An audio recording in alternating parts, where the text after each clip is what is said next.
Minasan konnichiwa, Musukashi Nihongo no Nasu desu. Baik, di video kali ini sebagai selingan saya akan membahas mengenai budaya Jepang berdasarkan sebuah buku. Ada dua hal yang akan saya bahas di sini. Pertama mengenai agama di Jepang, dan satu lagi tentang fenomena makan di toilet. Oh iya, video ini saya buat sekitar 3 tahun yang lalu. Jadi tampilan saya masih belum seperti sekarang. Yaudah, tanpa berlama-lama lagi, langsung aja kita mulai. Dozo. Oke, sebelum gue bahas isinya, buku ini ditulis oleh seorang dosen Universitas Airlangga, Surabaya, yang diterbitkan pada tahun 2016. Lumayan baru juga, jadi apa yang disampaikan dalam buku ini bisa dibilang cukup up to date. Selain pernah kuliah di Jepang, di sana beliau juga pernah mengajar bahasa Indonesia untuk orang Jepang. Jadi beliau punya banyak pengalaman baik sebagai pelajar maupun pengajar. Dan pengalaman-pengalaman tersebut diceritakan dengan sangat menarik dalam buku ini. Oke, pertama gue akan bahas mengenai agama. Di negara Jepang, masalah agama nggak diangkat ke publik. Maksudnya, negara nggak ikut campur soal agama apa yang dianut oleh warga negaranya. Tapi bukan berarti mereka nggak percaya dengan keberadaan Tuhan. Meskipun kelihatannya mereka nggak terlalu mempedulikan agama, tapi orang Jepang percaya bahwa ada sesuatu yang besar di luar dirinya. Nah, di Jepang juga ada beberapa sekolah yang berbasis agama seperti Kristen, Katolik, dan juga Buddha. Hanya saja negara nggak ikut campur ngurusin hal-hal yang menyangkut keyakinan tersebut. Orang Jepang banyak yang heran ketika mendengar bahwa di Indonesia agama menjadi bagian penting dalam kurikulum pendidikan. Dari mulai TK sampai perguruan tinggi. Bahkan di KTP pun ada kolom agama. Nah, hal yang kita anggap biasa di negara kita ternyata terdengar aneh di Jepang. Buat orang Indonesia yang beragama, kita percaya bahwa pada saat kita berbuat jelek, maka akan ada hukuman atau peringatan yang datangnya dari Tuhan. Karena ya itulah yang kita percaya dan kita pelajari sejak kecil. Lalu bagaimana dengan orang Jepang? Beberapa orang Jepang yang mualaf mengatakan bahwa sejak kecil sebenarnya mereka sudah diajarkan pendidikan moral yang disisipi ajaran tentang keberadaan Tento Sama, yang merupakan keturunan Dewa Matahari. Mereka percaya jika seseorang mempunyai niat buruk dan mereka ingat kalau Tento Sama selalu melihat kita, maka perilaku buruk tersebut bisa kita kendalikan oleh diri kita sendiri. Jadi ya kurang lebih sama sebenarnya dengan kebanyakan agama di kita, bahwa Tuhan selalu melihat apa yang kita lakukan. Tapi apakah Tento Sama itu Tuhan yang identik dengan Maha Pengasih dan Maha Penyayang seperti Tuhan yang kita percayai? Ternyata bukan. Tento Sama tersebut hanya diimajinasikan untuk membuat seseorang lebih bisa mengendalikan perilakunya. Jika seseorang telah berbuat salah, maka dia akan terus merasa berdosa karena mereka mengingat ajaran bahwa Tento Sama selalu melihat mereka. Lalu jika perbuatannya merugikan orang lain, maka hukuman karma akan berlaku. Karena kebanyakan orang Jepang mempercayai karma. Mereka tidak menghubungkan perbuatan dosa dengan adanya kehidupan di akhirat nanti setelah meninggal. Karena dalam ajaran mereka mempercayai adanya reinkarnasi. Hukuman di dunia bagi orang Jepang ada 2. Pertama, hukuman penjara. Tapi sebetulnya hukuman yang paling berat bagi mereka adalah hukuman sosial. Baik itu ada hubungannya dengan ranah hukum atau tidak, hukuman yang berupa pandangan miring dari masyarakat itulah yang terberat. Apalagi budaya malu di Jepang itu sangat kental, sampai-sampai katanya mempunyai andil yang cukup besar terhadap tingginya angka bunuh diri di sana. Orang Jepang banyak yang hidup dalam beberapa keyakinan sekaligus. Pada intinya mereka nggak mau dibuat ribet oleh satu ajaran yang diyakini kebenarannya. Buat mereka yang penting ajarannya baik dan nyaman diterapkan dalam kehidupan sehari-hari. Jadi di sana sudah menjadi hal yang umum kalau ada orang yang lahir di kuil Shinto kemudian menikah di gereja dan meninggal dengan cara agama Buddha. Membahas mengenai agama, kalau kita bertanya mengenai keyakinan atau agama kepada orang Jepang, itu dianggap sebagai hal yang kurang sopan di sana.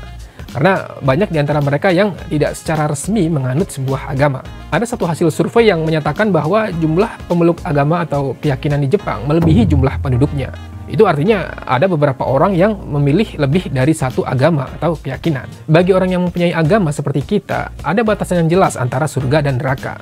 Tapi bagaimana dengan orang Jepang yang tidak begitu mempedulikan agama? Nah, di sini penulis menceritakan bahwa dirinya pernah bertanya mengenai hal tersebut kepada orang Jepang. Orang yang ditanya tersebut menjawab bahwa dia tahu keberadaan surga dan neraka karena pada saat kecil pernah membaca buku cerita yang berjudul Surga dan Neraka.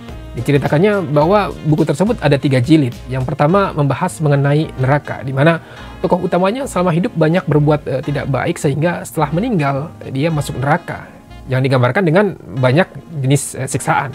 Kemudian jilid kedua membahas mengenai surga. Dalam buku tersebut surga digambarkan dengan sesuatu yang tenang, banyak bidadari cantik dan terdapat juga minuman bir Jepang atau yang biasa disebut sake.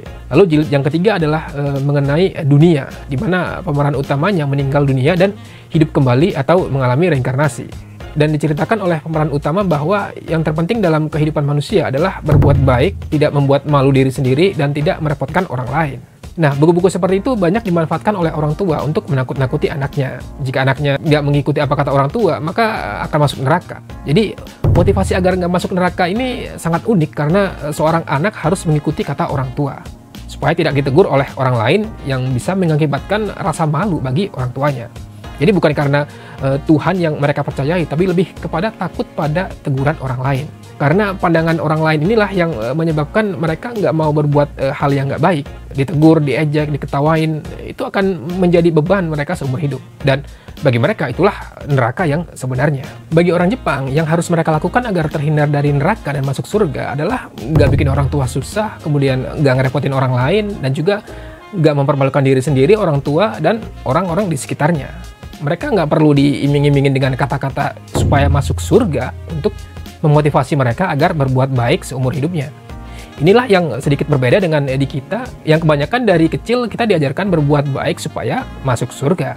Oke, berikutnya ada satu hal unik di Jepang yang juga dijelaskan dalam buku ini, yaitu tentang fenomena makan di toilet, atau disebut benjomeshi.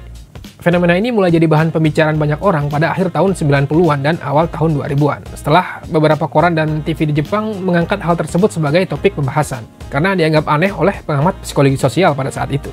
Kalau di kita ngomongin toilet, image hampir semua orang Indonesia adalah tempat yang kotor, karena memang menjaga kebersihan toilet di Indonesia itu susah banget. Tapi kalau di Jepang, toilet mereka bersih, apalagi di gedung-gedung perkantoran, bersih banget, wangi. Dan kalau musim dingin berasa hangat, sebaliknya kalau musim panas, toilet di sana juga berasa dingin. Jadi memang toiletnya nyaman banget. Salah satu hal yang melatar belakangi hal ini adalah adanya istilah nakama hazure, atau orang yang nggak punya teman. Memang nggak punya teman ini bukan hal yang aneh, gue rasa di kita juga banyak yang seperti itu. Tapi di Jepang mereka nggak ingin diketahui oleh teman-temannya kalau dia nggak punya teman. Karena ya lagi-lagi mereka mempunyai rasa malu yang cukup tinggi. Makan di toilet ini bukanlah hal yang umum di Jepang. Mungkin hanya 1 di antara 10 orang yang punya pengalaman tersebut. Tapi gua sendiri sebenarnya pernah mengalami hal itu ketika kerja di sana sekitar ya 9 atau 10 tahun yang lalu. Alasan makan di toilet ini sebenarnya nggak selalu karena nggak punya temen ya.